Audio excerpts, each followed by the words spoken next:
No fue el crujido del suelo lo que me despertó, sino el silencio que lo siguió. Ese tipo de silencio denso y vigilante que parece contener una presencia.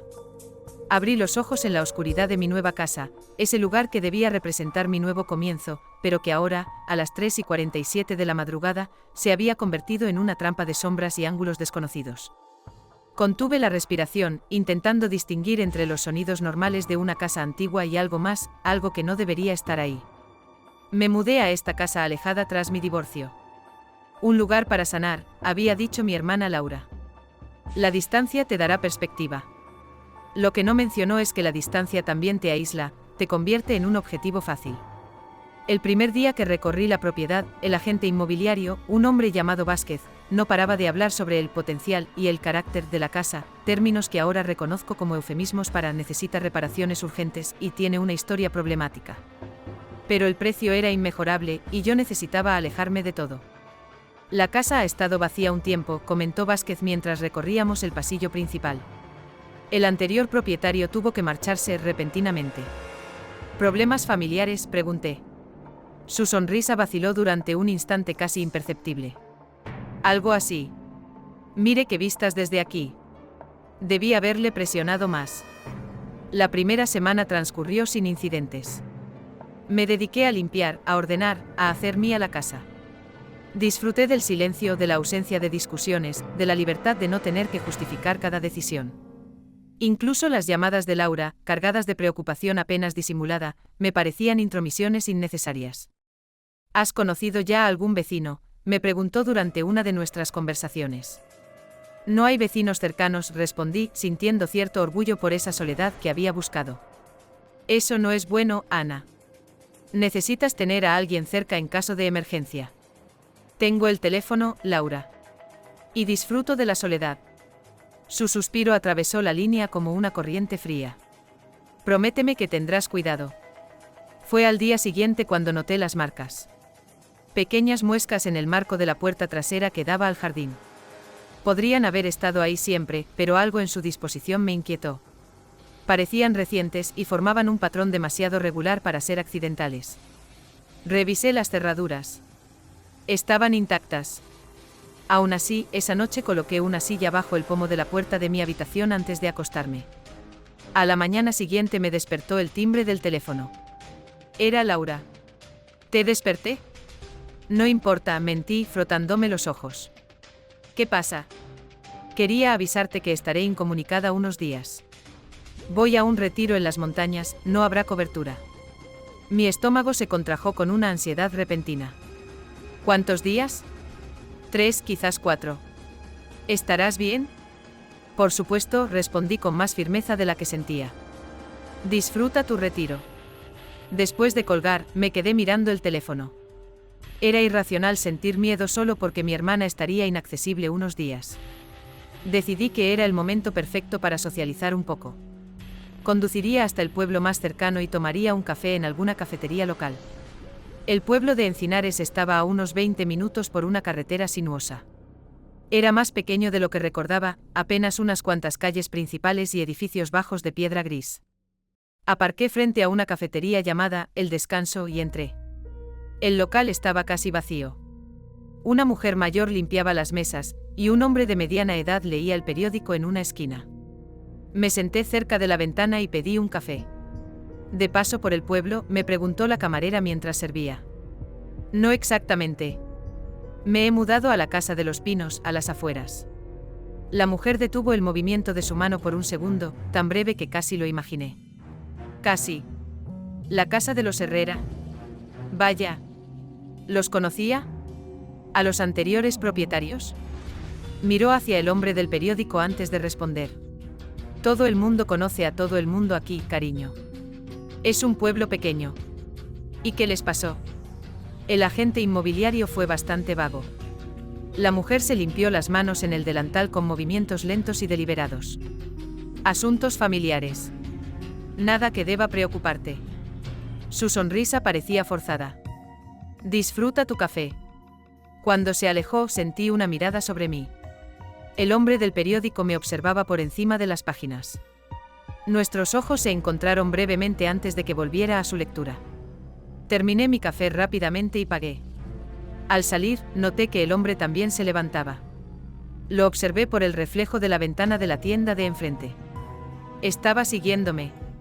Aceleré el paso hacia mi coche, sintiendo como el corazón me martilleaba en el pecho. Las llaves temblaban en mi mano mientras intentaba abrir la puerta. Por el rabillo del ojo vi que el hombre cruzaba la calle, dirigiéndose hacia mí. Disculpe, llamó cuando ya tenía medio cuerpo dentro del vehículo. Me detuve con la adrenalina corriendo por mis venas. Olvidó esto. En su mano extendida estaba mi cartera. Debí dejarla sobre la mesa. Gracias, murmuré aceptándola. No hay de qué. Me estudió con curiosidad. Así que vive en la Casa de los Pinos. Asentí incómoda. Soy Miguel Sánchez, el farmacéutico del pueblo. Si necesita cualquier cosa, mi farmacia está justo ahí. Señaló un edificio pequeño al final de la calle. No tenemos mucha gente nueva por aquí. Gracias, lo tendré en cuenta. Algo en su mirada me inquietó. No era amenazante, sino preocupado. Tenga cuidado ahí arriba, añadió antes de despedirse. Esa casa tiene sus peculiaridades. Durante todo el trayecto de vuelta, sus palabras resonaron en mi cabeza. ¿Qué había querido decir exactamente? Cuando llegué a casa, el sol comenzaba a ponerse. Las sombras se alargaban entre los pinos, y el color rojizo del atardecer daba a la fachada un aspecto extrañamente orgánico, como si la casa sangrara. Estaba cerrando el coche cuando lo noté, la puerta principal estaba entreabierta. Me quedé inmóvil con las llaves clavándose en mi palma. Estaba completamente segura de haberla cerrado al salir. Incluso recordaba haber girado la llave 2 veces, como siempre hacía. Retrocedí hasta el coche y saqué el móvil. No había cobertura, como siempre ocurría en esa zona. Maldije en silencio mientras consideraba mis opciones. Podía volver al pueblo, pero para entonces ya sería noche cerrada, y la idea de conducir por esa carretera a oscuras no me atraía. Además, ¿y si solo era el viento? O quizás no había cerrado bien. Respiré hondo y me acerqué lentamente a la entrada. En el silencio del anochecer, cada crujido de la gravilla bajo mis pies sonaba como un disparo. Empujé suavemente la puerta, que se abrió con un chirrido prolongado. El interior estaba en penumbra. Extendí la mano hacia el interruptor de la luz, pero me detuve. Si había alguien dentro, la oscuridad era mi única ventaja. Hola, llamé desde el umbral. Mi voz sonó más débil de lo que pretendía. ¿Hay alguien? Silencio. Entré despacio, pegándome a la pared. Mis ojos se adaptaban gradualmente a la escasa luz que entraba por las ventanas. La casa parecía igual que cuando la dejé, los muebles en su sitio, nada fuera de lugar. Quizás realmente había olvidado cerrar bien. Entonces lo escuché. Un sonido casi imperceptible procedente de arriba. Como una respiración contenida. El miedo me paralizó por completo. Había alguien en el piso superior. Con movimientos silenciosos, retrocedí hacia la puerta. Mis dedos encontraron el interruptor y lo accioné, inundando la entrada de luz. Si había un intruso, ya no tenía sentido ocultarme. Sé que hay alguien, grité con más valentía de la que sentía. He llamado a la policía. Mentía, por supuesto. Sin cobertura, era imposible llamar a nadie. Pero el intruso no tenía por qué saberlo. Otro crujido arriba, esta vez más claro, como pasos alejándose. Tomé un paraguas del perchero, lo único remotamente parecido a un arma que tenía a mano, y me dirigí lentamente hacia las escaleras. Subí un escalón. Luego otro. La madera protestaba bajo mi peso, traicionando cualquier intento de sigilo. A mitad de camino, me detuve. Si sale ahora mismo, no habrá problemas, dije, intentando que mi voz no temblara. Solo váyase. El silencio que siguió fue absoluto. Tan denso que casi podía tocarlo. Continué subiendo con el paraguas en alto, hasta llegar al pasillo superior. Todas las puertas estaban cerradas, tal como las había dejado, excepto la del fondo, mi dormitorio. Esa estaba entreabierta, y era imposible ver el interior desde donde me encontraba. Me acerqué lentamente con el corazón latiéndome tan fuerte que temía que el intruso pudiera oírlo. Me detuve frente a la puerta y respiré hondo antes de empujarla. La habitación estaba vacía. La ventana cerrada. Todo parecía normal, excepto por un detalle: la foto que tenía en la mesita de noche, una de Laura y yo sonriendo en la playa, estaba vuelta hacia abajo. Me acerqué y la levanté con dedos temblorosos. El cristal del marco estaba roto, formando una red de grietas sobre nuestros rostros sonrientes. Revisé el resto de las habitaciones, pero no encontré a nadie. Tampoco signos de robo o vandalismo, solo ese marco roto. Y sin embargo, la sensación de que alguien había estado allí, tocando mis cosas, invadiendo mi espacio, era abrumadora. Esa noche no dormí. Me quedé sentada en el sillón del salón, con todas las luces encendidas y el paraguas a mi lado, escuchando cada sonido de la casa, cada crujido, cada susurro del viento contra las ventanas. Y esperando. La mañana siguiente me encontró exhausta pero decidida a encontrar respuestas. Tras asegurarme de que todas las puertas y ventanas estaban bien cerradas, conduje de nuevo al pueblo. La farmacia de Miguel Sánchez era un local pequeño y ordenado. El farmacéutico me recibió con una sonrisa que se desvaneció al ver mi aspecto. Parece que no ha pasado buena noche, comentó mientras me acercaba al mostrador. ¿Ha habido alguien en mi casa?, respondí directamente. Ayer, mientras estaba aquí. Su expresión se tensó. ¿Le ha faltado algo? No. Solo movieron cosas. Rompieron una fotografía. Miguel miró alrededor, asegurándose de que estábamos solos. Escuche, hay algo que debería saber sobre esa casa.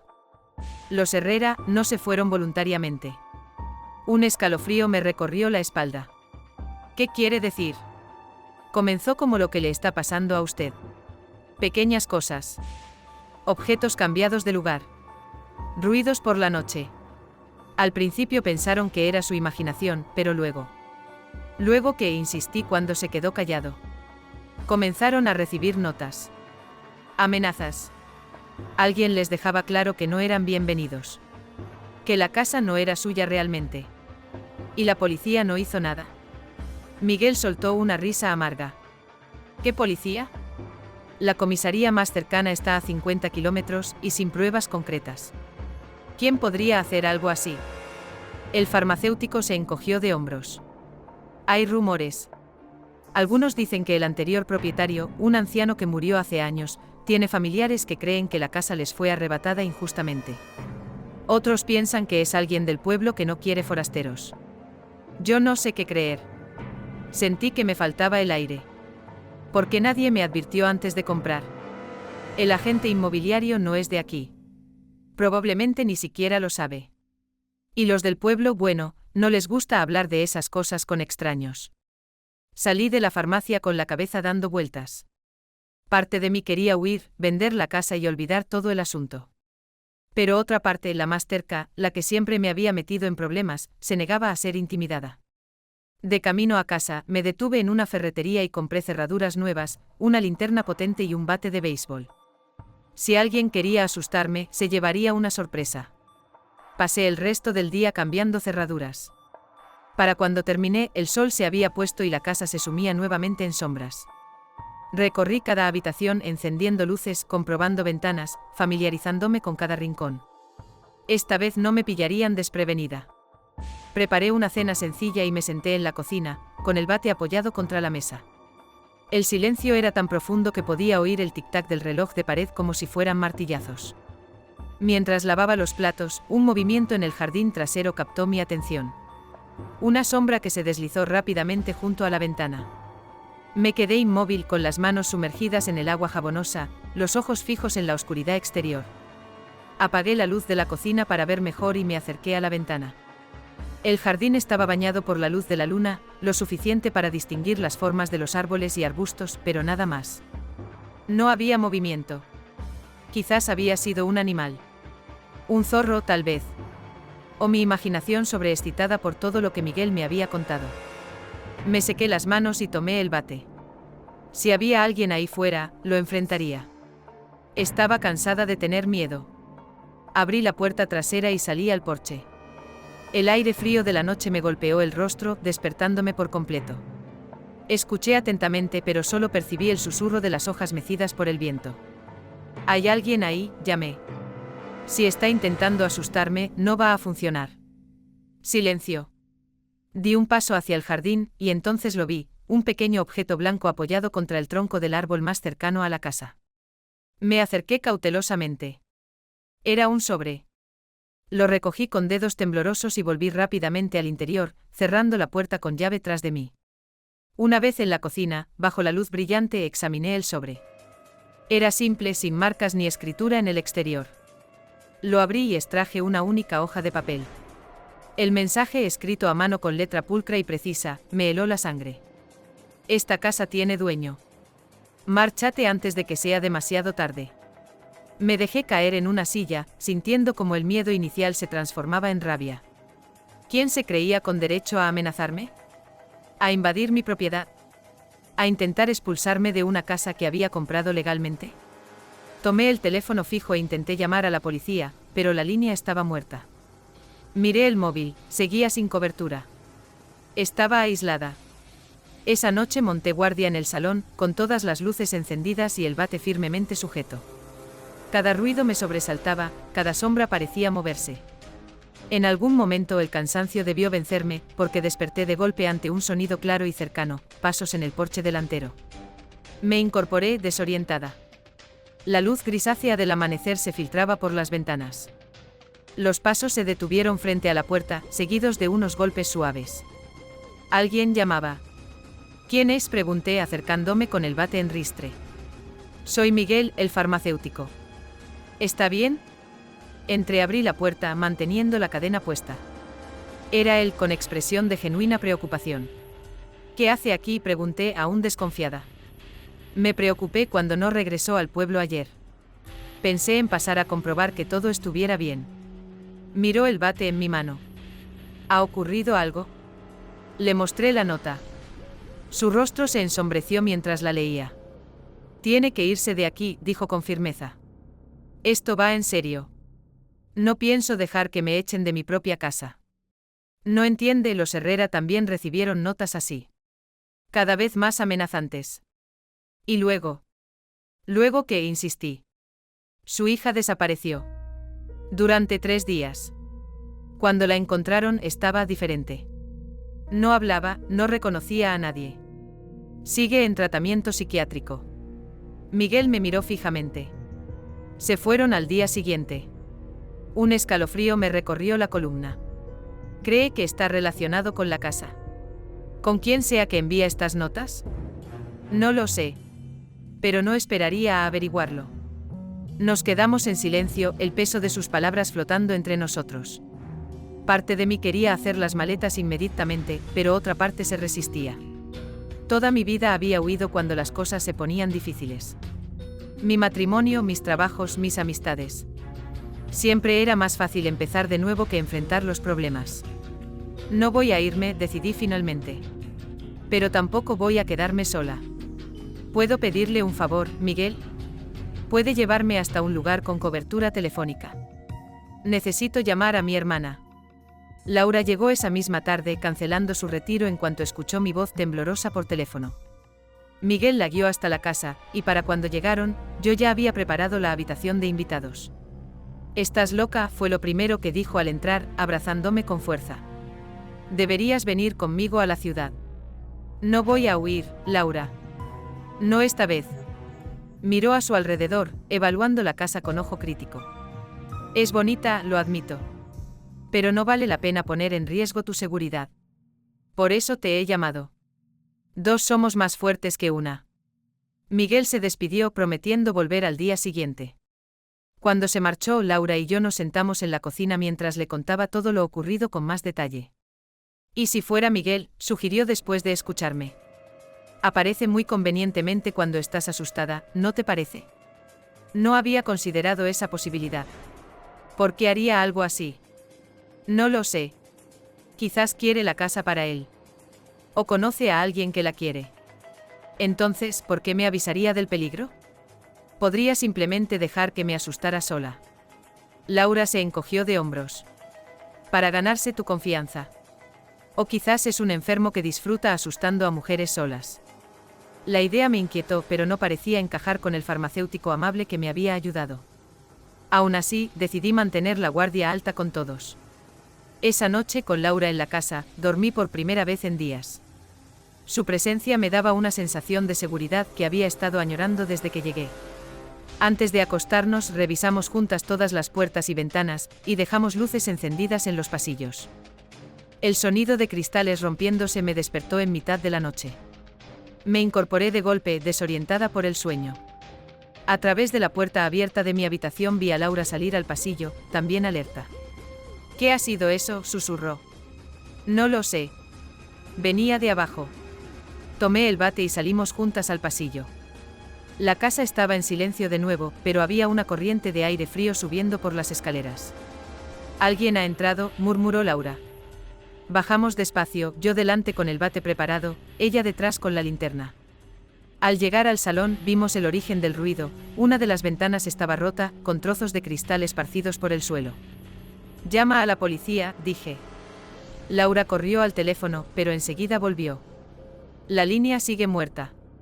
En ese momento escuchamos un ruido en la cocina, como el chirrido de una puerta abriéndose lentamente. Nos miramos paralizadas por el miedo. Alguien estaba dentro de la casa. «Sube y enciérrate en mi habitación», le susurré a Laura. «Yo iré a ver». «¿Estás loca? No voy a dejarte sola». Antes de que pudiera responder, la luz de la cocina se encendió. Nos quedamos inmóviles, esperando. Pasos lentos se acercaban hacia el salón. La puerta se abrió y una figura apareció en el umbral. El grito murió en mi garganta cuando reconocí quién era. «Vázquez. El agente inmobiliario». ¿Qué hace usted aquí?», balbuceé, aún en shock.